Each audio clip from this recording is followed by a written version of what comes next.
എന്താണ് exposure bracketing? ആദ്യമേ ഒരു ഉദാഹരണത്തിലൂടെ ഇതിൽ കടന്നു പോകാമെങ്കിൽ മാത്രമേ ഇത് വ്യക്തമായിട്ട് നിങ്ങൾക്ക് മനസ്സിലാവുകയുള്ളൂ. A4 പേപ്പർ നിങ്ങളുടെ കയ്യിലുണ്ട്. നിങ്ങൾക്ക് അതിൻ്റെ ലെങ്ത് മെഷർ ചെയ്യണം. നിങ്ങളുടെ കയ്യിലുള്ള സ്കെയിലാണെങ്കിൽ 15 സെൻറ്റിമീറ്ററിൻ്റെയാണ്. നിങ്ങൾക്ക് എങ്ങനെയാണ് നീളം, ആ പേപ്പറിൻ്റെ നീളം അളന്നെടുക്കാൻ സാധിക്കുക? നിങ്ങൾ 15 സെൻറ്റിമീറ്റർ ആദ്യം സ്കെയിൽ വെച്ച് ആ പേപ്പറിൽ ആ 15 സെൻറ്റിമീറ്ററിൽ ചെറിയൊരു മാർക്കിംഗ് ഇടും. എന്നിട്ട് വീണ്ടും സ്കെയിലിൻ്റെ 0 കൊണ്ടുവന്നിട്ട് ആദ്യം മാർക്ക് ചെയ്ത സ്ഥലത്ത് വെച്ചിട്ട് പിന്നെ എത്രയാണോ പിന്നെ കിട്ടുന്നത് 14 സെൻറ്റിമീറ്റർ ആയിരിക്കുമ്പോൾ 14 മൊത്തം 15ഉം 14 29 സെൻറ്റിമീറ്റർ. നിങ്ങൾ ആ 15 സെൻറ്റിമീറ്ററിന്റെ സ്കെയിൽ വെച്ചിട്ട് നിങ്ങൾ 29 സെൻറ്റിമീറ്റർ അളന്നെടുക്കും. ഇനിയിപ്പോൾ നിങ്ങളുടെ കയ്യിലുള്ളത് 1 മീറ്ററിന്റെ ഒരു ടേപ്പാണ്. നിങ്ങളുടെ റൂമിന്റെ വീതി അളക്കാൻ പറഞ്ഞാൽ നിങ്ങൾ എങ്ങനെയാണ് ചെയ്യുക? നിങ്ങൾ ആദ്യം ഒരു കോർണറിൽ നിന്ന് 1 മീറ്റർ ദൂരത്തിൽ പിടിച്ചിട്ട് അവിടെ ഒരു മാർക്ക് ചെയ്യും. അവിടുന്ന് വീണ്ടും 1 മീറ്റർ പിടിച്ച് അവിടെ ഒരു മാർക്ക് ചെയ്യും. വീണ്ടും 1 മീറ്റർ പിടിച്ച് അവിടെ ഒരു മാർക്ക് ചെയ്യും. അങ്ങനെ എത്ര മീറ്റർ ആണോ നിങ്ങളുടെ റൂമിന്റെ വീതിയോ നീളം ഉള്ളത് അതിനനുസരിച്ച് നിങ്ങൾ മാർക്ക് ചെയ്ത് അളന്നിട്ട് 4.5 മീറ്റർ എന്ന് പറയുമല്ലോ.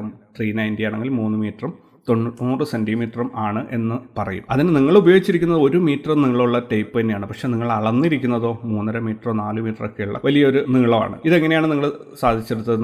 നിങ്ങളുടെ മെഷർമെൻറ്റിനെ ബ്രാക്കറ്റ് ചെയ്തു അല്ലേ? ആദ്യം 1 മീറ്ററിൽ അവിടെ ഒരു ബ്രാക്കറ്റ് ചെയ്തു. 1 മീറ്റർ ചെയ്തിട്ട് അവിടെ മാർക്ക് ചെയ്തു അഥവാ ബ്രാക്കറ്റ് ചെയ്തു. പിന്നെ അവിടെ നിന്ന് അങ്ങോട്ട് വീണ്ടും ഒന്ന് ബ്രാക്കറ്റ് ചെയ്തു, വീണ്ടും ബ്രാക്കറ്റ് ചെയ്തു.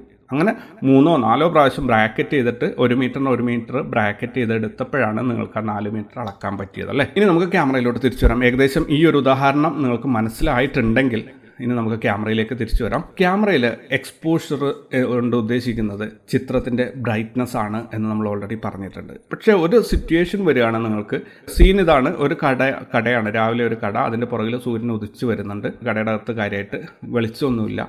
അതിനകത്ത് ഒരാൾ ഇരുന്നിട്ട് പത്രം വായിക്കുന്നുണ്ട്. നിങ്ങൾക്ക് ഇത് രണ്ടും വ്യക്തമായി കാണണം. ക്യാമറയുടെ ലൈറ്റിൻ്റെ റേഞ്ച് പരിശോധിച്ച് അല്ലെങ്കിൽ ഡൈനാമിക് റേഞ്ച് വെച്ച് നിങ്ങൾ കണക്കൂട്ടുകയാണെങ്കിൽ ഒരിക്കലും ഇത് രണ്ടും ഒരുപോലെ വ്യക്തമായിട്ട് ക്യാമറയ്ക്ക് കാണിച്ചു തരാൻ പറ്റില്ല. സൂര്യൻ വ്യക്തമായിട്ട് കാണുന്ന വിധത്തിൽ നിങ്ങൾ ഷൂട്ട് ചെയ്യുകയാണെങ്കിൽ ആ കടയുടെ അകത്തിരിക്കുന്ന ആൾക്കാർ മൊത്തം ഇരുണ്ടു പോയിട്ടുണ്ടാവും. ഇനി നിങ്ങൾ കടയുടെ അകത്തിരിക്കുന്ന ആൾക്കാരെ വ്യക്തമായി കാണുന്ന വിധത്തിൽ മീറ്റർ സെറ്റ് ചെയ്തിട്ട് ഫോട്ടോ എടുക്കുകയാണെങ്കിൽ നിങ്ങൾക്ക് സൂര്യനൊക്കെ വെളുത്തു പോയിട്ടുണ്ടാവും, ആകാശം മൊത്തം വെള്ളയായി മാറിയിട്ടുണ്ടാവും.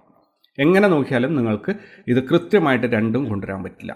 അതായത് നമുക്ക് നമ്മുടെ ക്യാമറയുടെ റേഞ്ചിനേക്കാളും കൂടിയ ലൈറ്റിൻ്റെ റേഞ്ചാണ് പുറത്തുള്ളത്. അതുകൊണ്ട് തന്നെ അതായത് നേരത്തെ നമ്മൾ മെഷറിംഗ് ടൈപ്പ് പറഞ്ഞ പോലെ നമ്മുടെ കയ്യിൽ 1 മീറ്ററേ ഉള്ളൂ, മൊത്തം അളക്കാനുള്ളത് 4 മീറ്റർ ഉണ്ട്. അപ്പോൾ നമ്മൾ എന്താ ചെയ്ത് അവിടെ ബ്രാക്കറ്റ് ചെയ്തു അല്ലെങ്കിൽ മാർക്ക് ചെയ്ത് അളന്നു. അപ്പോൾ നമ്മൾ എന്താ ചെയ്യേണ്ടത്? ഇതിൽ ഏറ്റവും കുറഞ്ഞ പ്രകാശം എവിടെയാണെന്ന് നോക്കുക. അപ്പോൾ കടമുറിയുടെ അകത്താണ്, നല്ല ഇരുട്ടാണ്. അതിനനുസരിച്ച് നമ്മളൊരു ഫോട്ടോ എടുത്തു. അവിടെ നല്ല തെളിഞ്ഞ് കടമുറിയിലുള്ള ആളെയും പത്രം വായിക്കുന്ന ആളെയും എല്ലാം നല്ല ബ്രൈറ്റായിട്ട് കിട്ടുന്ന രീതിയിൽ ഒരു ഫോട്ടോ എടുത്തു. അതായത് നമ്മൾ ഏറ്റവും ലോവർ റേഞ്ചിലുള്ള ബ്രാക്കറ്റ് ചെയ്തിട്ട് ഒരു ഫ്രെയിം എടുത്തു. ഇനി രണ്ടാമത്തത് ക്യാമറ അനങ്ങാതെ അതേ ഫ്രെയിം തന്നെയാണ്, പക്ഷേ എക്സ്പോഷറിൻ്റെ സ്കെയിൽ നമ്മൾ നേരത്തെ മാർക്ക് ചെയ്തെടുത്തതിന് മുകളിലോട്ടാണ് അളക്കുന്നത്. അതായത് നേരത്തെ നമ്മൾ കടയുടെ ഉള്ളിലുണ്ടായിരുന്ന കാര്യങ്ങളാണ് ബ്രൈറ്റാക്കി എടുത്തതെങ്കിൽ ഇപ്പോൾ നമ്മൾ ചെയ്യുന്നത് കടയുടെ പുറത്തുള്ള ഓടിൻ്റെ മുകളിലൊക്കെ നിഴൽ വീണിരിക്കുന്ന ഏരിയയിൽ ഉള്ള ഭാഗങ്ങൾ നമ്മൾ ബ്രൈറ്റ് ആക്കാനാണ് ശ്രമിക്കുന്നത്. അപ്പോൾ ഒരു സ്റ്റെപ്പ് കൂടി നമ്മൾ ബ്രാക്കറ്റ് അതായത് എക്സ്പോഷർ കുറച്ചുകൂടെ കുറച്ചിട്ട് കടയുടെ അകത്തുള്ള ആൾ ഈ സമയത്ത് ഡാർക്കായിരിക്കും, എന്നാൽ കടയുടെ പുറത്തുള്ള ഓടും കാര്യങ്ങളൊക്കെ ചെറുതായിട്ടൊന്ന് ബ്രൈറ്റായി കിട്ടിയിട്ടുണ്ടാവും. ഇനി മൂന്നാമത്തെ നമ്മൾ അതിൻ്റെ പുറകിലുള്ള മരവും ചെടികളൊക്കെ ബ്രൈറ്റാക്കി കിട്ടുന്ന രീതിയിൽ മൂന്നാമത്തെ ഒരു ബ്രാക്കറ്റ് അതായത് മാർക്കിട്ടിട്ട് അവിടെ നിന്ന് അങ്ങോട്ട് വീണ്ടും ഒരു ഫോട്ടോ എടുക്കും.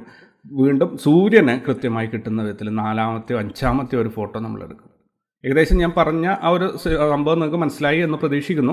മനസ്സിലായില്ലെങ്കിൽ വീണ്ടും ഒന്നുകൂടെ കേൾക്കുക, അല്ലെങ്കിൽ നിങ്ങൾ നേരെ വാട്സപ്പിലോ വോയിസിലോ നിങ്ങൾ എന്നെ ഒന്ന് കോൺടാക്റ്റ് ചെയ്യുക. ഒന്നുകൂടെ ഞാൻ എക്സ്പ്ലെയിൻ ചെയ്തു തരാം. മാത്രമല്ല ഈ ബ്രാക്കറ്റിംഗ് നമ്മൾ HDR ഫോട്ടോഗ്രാഫി എന്ന ഒരു സെഷനിൽ വിശദമായിട്ട് പറയുന്നുണ്ട്. അതുകൊണ്ട് തന്നെ നിങ്ങൾക്ക് ഇത് മനസ്സിലായില്ലെങ്കിൽ, അതും കേട്ടിട്ട് മനസ്സിലായില്ലെങ്കിൽ നിർബന്ധമായിട്ട് എന്നോട് ചോദിക്കണം ഈ കാര്യങ്ങൾ. അപ്പോൾ ഞാൻ പറഞ്ഞു വന്നത് എക്സ്പോഷർ ബ്രാക്കറ്റ് ചെയ്യുന്നതാണ്. ഒരു വലിയ റേഞ്ചിലുള്ള ലൈറ്റിനെ നമ്മുടെ ക്യാമറയുടെ റേഞ്ച് കൊണ്ട് കവർ ചെയ്യാൻ പറ്റാതെ വരുമ്പോൾ ആ വലിയ റേഞ്ചിനെ നമ്മൾ 5 മിനിമം 3 ആണ്, 3, 5, 7, 9 അങ്ങനെ നമ്മൾ 3, 5, 7, 9 ആയിട്ട് അതിനെ ഡിവൈഡ് ചെയ്തിട്ട് അളന്നെടുക്കുന്ന അല്ലെങ്കിൽ കൃത്യമാക്കി എടുക്കുന്ന ഒരു രീതിയാണ് എക്സ്പോഷർ ബ്രാക്കറ്റിങ്. ഇതെന്തിനാണ് നമ്മളിങ്ങനെ ചെയ്തതിനെ കൊണ്ട് എന്താണ് ഗുണം എന്ന് നോക്കാം. നിങ്ങൾ ട്രൈപോഡിൽ ക്യാമറ ഉറപ്പിച്ചിട്ട് ഒരു ഫോട്ടോ എടുക്കുകയാണ്. ആദ്യം കടയുടെ അകത്തുള്ള ആളെ ബ്രൈറ്റാക്കി എടുത്തു, പിന്നെ കടയുടെ പുറത്തുള്ള സാധനങ്ങളൊക്കെ ബ്രൈറ്റായി, പിന്നെ അങ്ങനെ എല്ലാവരും കൂടിയിട്ട് ഒരു 5 ഫോട്ടോ നിങ്ങൾ എടുത്തു. ഇതിന് ശേഷം നിങ്ങളുടെ കമ്പ്യൂട്ടറിൽ HDR പ്രോസസ്സിങ്ങിലേക്ക് ഈ 5 ചിത്രങ്ങളും നിങ്ങൾ മേർജ് ചെയ്ത് കൊടുക്കുകയാണെങ്കിൽ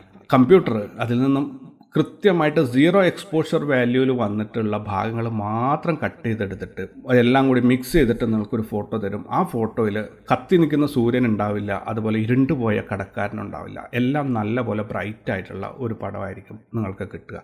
ഇതിനെയാണ് നമ്മൾ HDR ഫോട്ടോഗ്രാഫി എന്ന് പറയുന്നത്.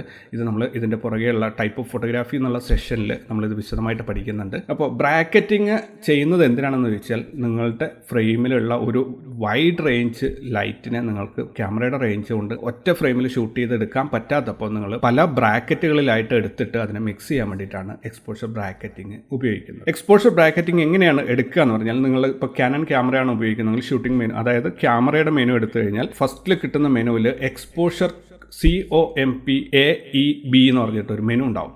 Exposure compensation, auto exposure bracketing എന്നുള്ള ഒരു മെനു ഉണ്ടാവും. ആ മെനു എടുത്തു കഴിഞ്ഞാൽ നിങ്ങൾക്ക് കിട്ടുക ഒരു എക്സ്പോഷർ മീറ്റർ പോലെയുള്ള ഒരു സംഭവമാണ്.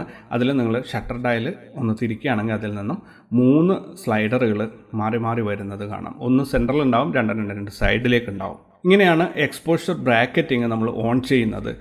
HDR പ്രോസസ്സിങ് അറിയാത്ത ഒരാൾ ഷൂട്ട് ചെയ്തെടുത്തതുകൊണ്ട് കാര്യമുണ്ട് എന്ന് തോന്നുന്നില്ല. പക്ഷേ ഇപ്പോൾ വരുന്ന മിക്ക ക്യാമറകളിലും ബിൽട്ടിൻ ആയിട്ട് HDR പ്രോസസ്സ് വരുന്നുണ്ട്. അതുകൊണ്ട് തന്നെ നിങ്ങൾക്ക് ഓട്ടോ എക്സ്പോഷർ ബ്രാക്കറ്റിങ്ങിന് പകരം HDR എന്നുള്ള ഒരു മെനു ഐറ്റം എടുത്തിട്ട് ഈ ഒരു പ്രശ്നം സോൾവ് ചെയ്യാൻ പറ്റും. HDRലെ ഫോട്ടോകൾ വളരെ ഡിഫറെൻ്റ് ആയിട്ട് വളരെ വെറൈറ്റി ആയിട്ടുള്ള ഒരു പിക്ചറാണ്. അതുകൊണ്ട് തന്നെ നമ്മൾ ആ സെഷനിലെത്തുമ്പോൾ ആ ചിത്രങ്ങൾ ഞാൻ കാണിച്ചു തരാം. അപ്പോൾ എക്സ്പോഷർ ബ്രാക്കറ്റിംഗ് എന്താണ് എന്ന് നിങ്ങൾക്ക് മനസ്സിലായിട്ടുണ്ടാകും. നിങ്ങളുടെ മെനുവിൽ എവിടെയാണ് കിട്ടുന്നത് എന്ന് ഞാൻ പറഞ്ഞു. ഇത് കാനണിലും നിക്കോണിലും സെയിം ആണ് കേട്ടോ. എക്സ്പോഷർ ബ്രാക്കറ്റിംഗ് മെനുവിൽ വരുന്നത് ഒരേ രീതിയിലാണ്. എക്സ്പോഷർ ബ്രാക്കറ്റിംഗുമായിട്ട് കൂടുതൽ കാര്യങ്ങൾ നമുക്ക് HDR ഫോട്ടോഗ്രാഫിയുടെ ആ സെഷനിൽ പഠിക്കാനുണ്ട്. അതുകൊണ്ട് നിങ്ങളുടെ ക്യാമറ മെനുവിൽ പോയിട്ട് എന്താണ് എക്സ്പോഷർ ബ്രാക്കറ്റിംഗ്, എങ്ങനെയാണ് വർക്ക് ചെയ്യുന്നത് എന്ന് മനസ്സിലാക്കി വെക്കുക. എക്സ്പോഷർ ബ്രാക്കറ്റിംഗ് ഓൺ ചെയ്ത് കഴിഞ്ഞാൽ ചില ക്യാമറകളിൽ അത് കണ്ടിന്യൂസ് ആയിട്ട് അവിടെ തന്നെ നിൽക്കും. നിങ്ങൾ എടുക്കുന്ന എല്ലാ ഫോട്ടോസും പിന്നെ 3 ആയിരിക്കും കിട്ടുക. 3, 5, 7, 9 സോണിയുടെ ക്യാമറകളിൽ 11 കിട്ടുന്നുണ്ട്. അത് നമുക്ക് HDR ഫോട്ടോഗ്രാഫിയിൽ ഈ ഫ്രെയിം എങ്ങനെയാണ് സെറ്റ് ചെയ്യുക എന്നൊക്കെ ഞാൻ പറഞ്ഞുതരാം. ഇപ്പോൾ നിങ്ങൾ ഇത് മാത്രം മനസ്സിലാക്കി വെക്കുക, എക്സ്പോഷർ ബ്രാക്കറ്റിംഗ് എന്താണ്, അതുപോലെ അതെങ്ങനെയാണ് ഓൺ ചെയ്യേണ്ടത്. നിങ്ങൾക്ക് ആവശ്യമുണ്ടെങ്കിൽ ഇത് ഓൺ ചെയ്യാം, അല്ലെങ്കിൽ മെനുവിൽ പോയിട്ട് ഓഫ് ചെയ്ത് വെച്ചേക്കുക. എങ്ങനെയാണ് ഓഫ് ചെയ്യുക? മെനുവിൽ പോവുക, ഓട്ടോ എക്സ്പോഷർ ബ്രാക്കറ്റിംഗ് എടുക്കുക, എന്നിട്ട് ഷട്ടർ സ്പീഡിൻ്റെ ഡയൽ തിരിച്ചിട്ട് 3, 5 സ്ലൈഡറുകൾ കാണുന്നത് ഇടത്തോട്ട് തിരിക്കുമ്പോൾ അത് കുറഞ്ഞു വന്നിട്ട് എല്ലാ പോയിന്ററും വന്നിട്ട് ഒരു പോയിന്റിൻ്റെ അകത്തേക്ക് കയറി നിൽക്കും. പിന്നെ ഒറ്റൊരു പോയിന്റർ മാത്രമേ നിങ്ങൾക്ക് കാണാൻ സാധിക്കുള്ളൂ. ആ സമയത്ത് മെനുവിൽ ഓക്കെ അടിച്ചു കഴിഞ്ഞാൽ ഓട്ടോ എക്സ്പോഷർ ബ്രാക്കറ്റിംഗ് നിങ്ങൾക്ക് ഓഫായി കിട്ടും. അപ്പോൾ നമുക്ക് അടുത്ത സെഷനിലേക്ക് പോവാം.